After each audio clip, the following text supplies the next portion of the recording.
Well, we are here with my good friend Eric. I'm Kevin, and today we're going to be talking about a book, and it's a really good one. And it's funny that anyone who's been watching us has heard that we read this almost exactly at the same time, and we're like, "Hey, I want to." I told Eric, I'm going to talk about a book on the podcast. He's like, "Wait, what book?" And it was the same one. It was "Bearing False Witness" by Rodney Stark. Eric's got a different cover.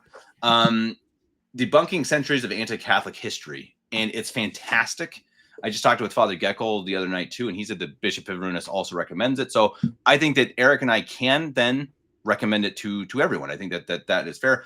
There are things in it that are not compatible with everything we believe. I'm sure, again, Eric would agree with that. So I'm not saying everything in this book is true. I'm not saying Bishop Piverinus says that either, of course, but there is a lot of very, very good information. And our plan is to cover each chapter. So we're not gonna say every week. We're just gonna do it kind of when we have time. We have amongst us we have 9 children together. So not together. We do not have children together. That came out wrong. Brave new world. Yeah. Who's editing this video? No, as a I'm done. Nine children total. Everyone knows what you mean. Yeah. Everyone knows what I'm saying. Anyway, so we don't have a ton of time, so we'll get to this whenever we can, but we're going to try to go chapter by chapter. But we do want to make sure that we give total credit to Mr. Stark, Professor Rodney Stark, and that you do go and buy the book. I really, really recommend it. It has really exactly what it says. It's debunking the claims that you hear over and over again about the Crusades, about the Spanish Inquisition, about anti-Semitism, which is exactly what Eric and I are going to be covering today. So before we get into this, please like, share, subscribe, all that stuff. Hit the notification bell. That's something we've learned through our years of podcasting. Hit that bell because that will make sure that you see all of our podcasts. We are doing almost daily content. We're very close to daily content, and it's been really good. I honestly have even been surprised. I knew it would be good, but it's been better than I expected. The content's been very high level. If I do say so myself, and I can say that because most of it's not my content, but it's been very good. I highly recommend it to watch everything. So, and if you can, also support each contributor. So the contributors are all going to be having their own Patreon, PayPal, etc. I don't know if Eric's going to do that because Eric's rolling in the dough. You know, he don't need that money, but but you please contribute if you can. I don't know if we'll attach one to this one, probably not. But if you get the chance to make sure you contribute to the other creators whenever you get the chance. So Eric, I mean, I guess he starts this book by kind of talking about, you know, what is anti-Semitism? You know, and he kind of says, you know, it is, you know, the persecution of a certain people, the Jews, and why is that? When was it invented? Why has it come to place? And I guess I'll ask you, you know, what did you take just generally from that idea, from his perspective of what that comes from? Well, from the chapter, but it's also kind of a theme with the whole book, is he takes these things that are assumed by historians today about the Catholic Church and debunks them, right? And what's extra cool about him and about this book, I guess it's cool in a way, but he's not even a Catholic, right? Yeah. So this is a guy, just an intellectually honest historian who's going through and defending the church, being outside the church, still defending it from these errors. And so I don't know if he started with anti-Semitism on purpose or not, but basically, yeah, like you said, anti-Semitism, as he defines it, is a mistreatment of really a race, right? A religion also, because it's kind of tied together, but specifically the race of Jews.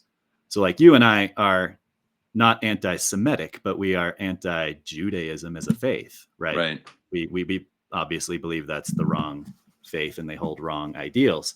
But I would hope that neither of us think that they should be persecuted for that. Right. Exactly. Well, and that's what he clearly shows that I mean, to end the story, I guess, you know, short. I mean, he shows that the church has generally taught. The church has always taught to not persecute him, and actually has been on exactly the opposite side through history. Now, Christian people at times, and this is really interesting because he goes into this in detail, that for like 500 years they were treated completely peacefully, and really for about 1,000 years. So really since the death of Christ until about 1000 AD, they were very little persecuted by Christians at all. So the church never. And again, he proves this with fact after fact after fact. But then at around the Crusade time, it changes because you had the issues with Christianity and Islam that actually made everything kind of explode. It made It was emotions the high. It made it catalyst. kind of it was a Yeah. catalyst of like, okay, now we are in a religious war, and it just made things go ugly, and they did get ugly. And I think that is also true. The Christians did murder Jews, especially in the Rhineland in Germany. Really strange, over and over again. It's one of the weird things in this one area. It is strange. The Germany, isn't it? It's and odd. in one area in Germany. It's this one, and it's the area that I think was one of the ones that first turned Protestant as well. So a strange, I don't know, coincidence, I suppose, but I think it's interesting too to wonder why the Jews were always persecuted. Now that was one of the, and they have been, and I think that again that's something that we look through the Bible. They were always persecuted, and this is a quote I found interesting from Mary Smallwood, again obviously from this book, where she says, "Exclusiveness bred unpopularity, which in turn bred anti-Semitism." And I think that's pretty true. And I think that's, that they were, from really the beginning, they really thought of themselves as the chosen people of God because they were. And so they were extremely exclusive. And so people hated them. And I think that is a fair point. Well, and that can translate to us as well, right? I mean, traditional Catholicism at this point, we can tend to be sort of exclusive. We shouldn't be because we're just true Catholics. But that exclusiveness is actually what brings on the persecution, right? As we can kind of see shown to us throughout history with the Jews. Almost rightfully so. Yeah. And I think that's the interesting thing. And I think that again, as you read through this book, it's interesting that a lot of the modern historians act like this anti-Semitism came from Christianity, and it's completely untrue. And it's ridiculous because again, you see it through the Old Testament, and you see it even after Christ, right before Christ.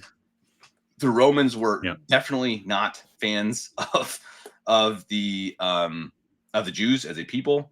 And many others weren't as well. I mean, I think the Syrians, the Greeks, they're again, quote after quote here, kind of just saying how they are a people who cannot be trusted, and we don't really want them here, or we will enslave them. And again, I think that it kind of has to do with that exclusivity. Yep. And that the church specifically was good at protecting them from unwarranted persecution. Right. So they talk about this one guy that kind of kicked off, quote unquote, according to historians, anti-Semitism of the church. This Emich of Leisingen from the Rhineland court, and he basically was attacking and murdering Jews throughout, Europe.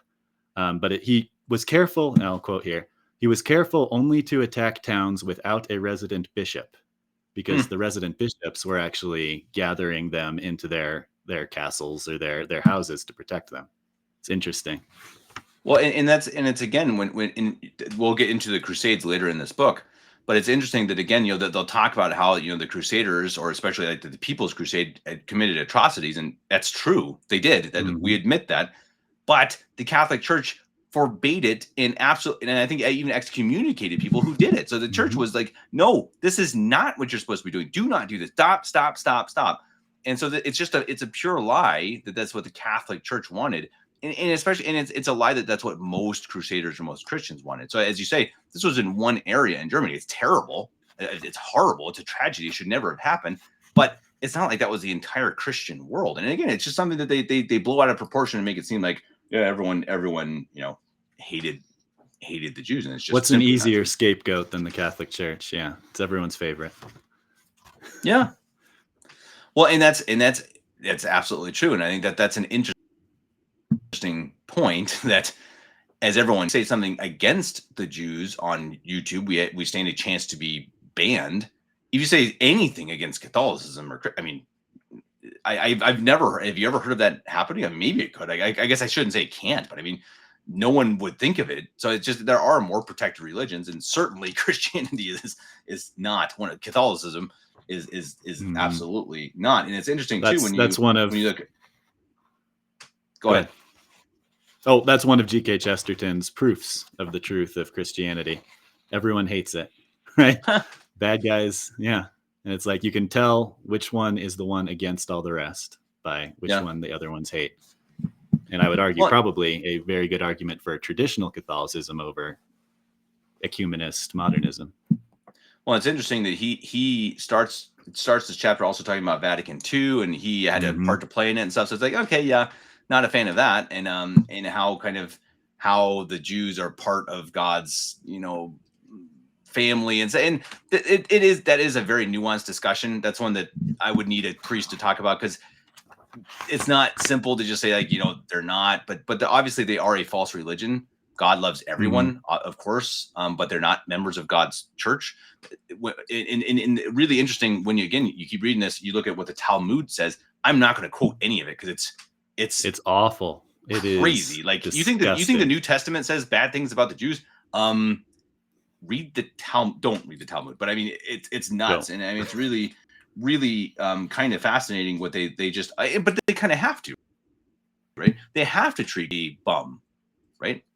Because he's obviously not their Messiah, so he has to be a fake Messiah who was just this terrible person, and they make up just random things. Random. I mean, really, like just, I'm not going to mention them, but it's really like it's horrible. more than random. It's even more than mean spirited. It's straight up demonic. Some of the things that they say about him. Yeah, exactly. And his mother. Yeah, exactly. And yeah, exactly. And others. Yeah, it just shows you again that's what proves this book over and over again, that things are just made up, that they're just lies. Talmud, and you see it also in the Quran, you see it throughout history, and you see it especially with modern historians. And some of these modern historians they have an axe to grind. They're past, and even they sometimes even openly admit that they hate the church. And so it's like, wait, so I'm reading a book about the church by someone who hates the church? Does that make any sense to anybody? I mean, it doesn't sound very objective. I mean, conflict of interest, right? Yeah. If you want to go into the Holocaust a little bit, I have a quote. Let's do it. I think we got to the end of that. Yeah, that's so the second part of this chapter. This might be the hardest chapter to cover, because it really covers kind of two portions. It's kind of like the old form of anti-Semitism, and then also the supposed anti-Semitism of Hitler's Pope, quote unquote. And I'm going to again recommend a book, which is I've read it a couple times, The Church of Spies, by Mark Riebling. So this goes kind of similar to Bearing False Witness, and it really goes into amazing detail about what Pius XII did during the Second World War, and especially what he did to try to overthrow Hitler. So I mean, it proves over and over and over and over that Hitler's, I wouldn't even say probably, Hitler's greatest enemy in Europe, maybe Churchill, I suppose, but what was Pius XII. And most Pius powerful enemy, anyway. For sure, yeah. And he was the one who really fought against him from the beginning. He was one who, I believe, at least they say, he wrote Mit Brennende Sorge, which was, again, absolutely saying that, hey, what is happening right now, this idea of race and nationality, is dangerous and bad and shouldn't happen. Now, they didn't name the Nazis, but the encyclicals don't work that way. Eric, you've read plenty of encyclicals. Yeah, that's not how they are. They're much more. When the Pope is writing for his church, right, he has children in every single country in the world, including Nazi Germany, right? Yeah. Not 100% of the people of Germany during World War II were pro-Nazi and Jew murder, and so he has to write for them as well as for the people on the correct side, you could say, of the war. So but. Can I, if you don't mind, I'm going to quote from the book. So it's actually, this isn't Rodney Stark's words. He is actually quoting a rabbi, so a Jewish rabbi. Quote, "The Holocaust is simply the biggest club available for liberal Catholics to use against traditional Catholics in their attempt to bash the papacy and thereby smash traditional Catholic teaching." That's from a rabbi. Wow. Isn't that crazy? Yeah.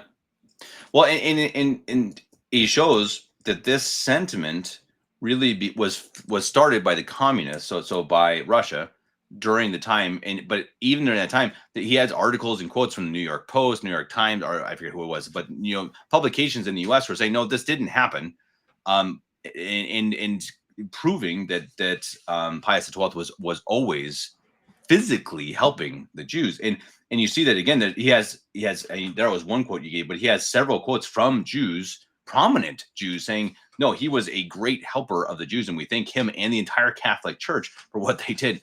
during the war. And it's interesting though, and as you said, so right after, I believe maybe it was the invasion of Poland or maybe Czechoslovakia, I don't remember, but Pius XII gave a stern proclamation saying, they shouldn't have. He did it one time, and Hitler went, okay, and he punished the Catholics in the country. And the bishops of Germany said, Your Holiness, please stop. Please, this isn't helping. You're just antagonizing him, and it's making him do worse things. And so from then on, he worked in the shadows. So that's again why it's Church of Spies. He did it in every way he could to protect help retaliation from Hitler against the Catholic people. Exactly. Because if he did it publicly, as you said, then Hitler would then punish the Catholics, which anyone who is pro-Hitler, please go to Dachau. I've been to Dachau, and you can see the list of priests who were killed or died there, and Catholics as well. So this was not just Jews, and I think that's another thing that's really forgotten, that Hitler was very anti-Catholic, and the Catholics were very anti-Hitler. Now, some Catholics in the time were pro-fascism as a form of government opposed to communism, but that's an entirely different story, which people conflate and totally mess up. And even that was condemned, right? Mussolini in Italy was the fascist guy that a lot of Catholics were following, and I think there's an encyclical against him as well.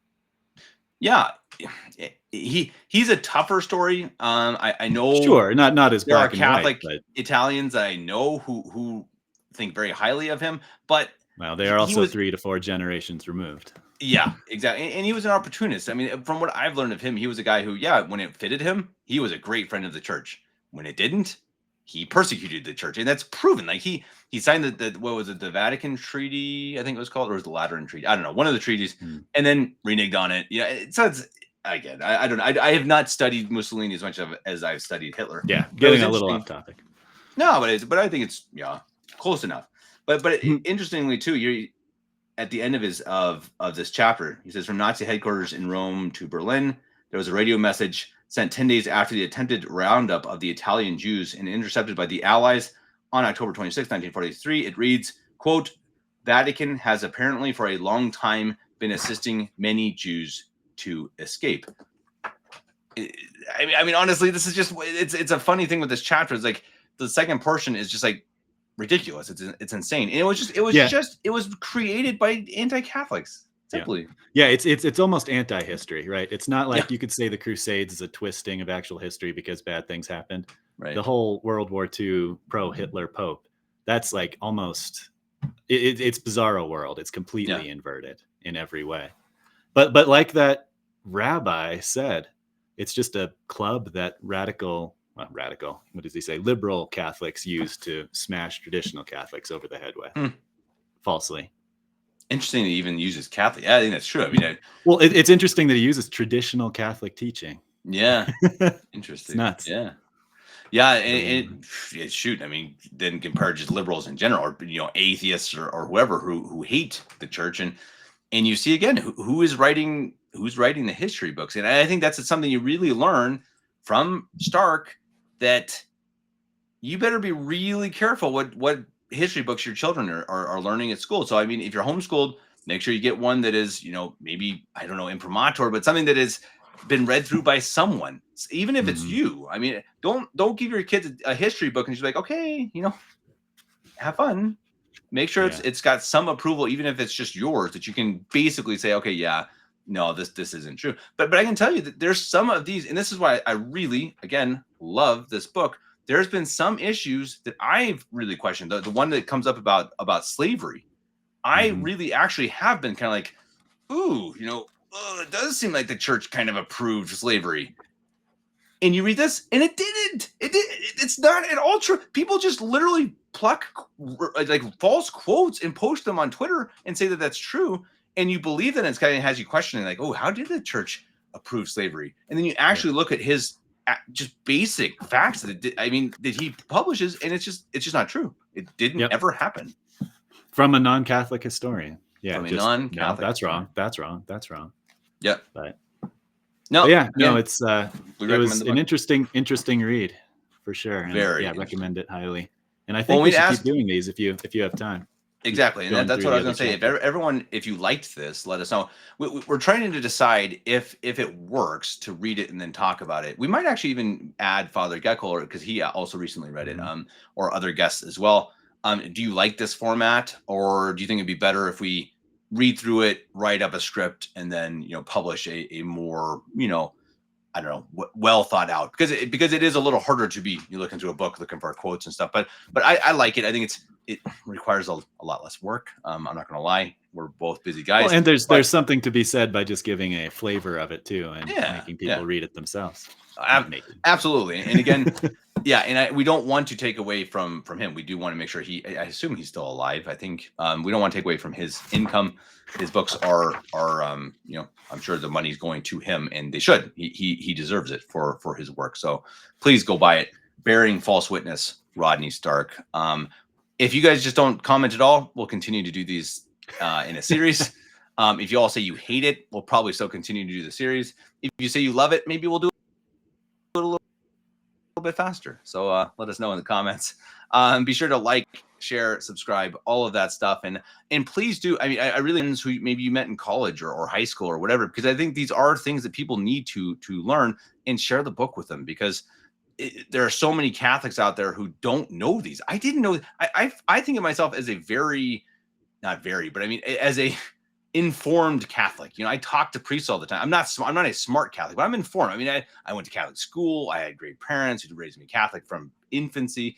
I talk with priests on a weekly basis. So I'm relatively informed. And there's plenty of these things where I was like, wow, that's really good to know. I mean, this is really good information. The Spanish Inquisition is wild. You guys are going to be blown away. That's the one that's like, you're going to be amazed.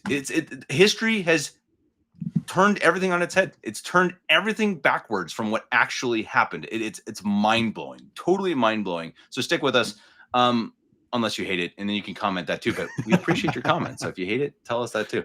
Eric, I appreciate it. And I guess we will see you next time, and we'll keep continuing forward with Bearing False Witness by Professor Rodney Stark. Till then, God bless. God bless you, Kevin.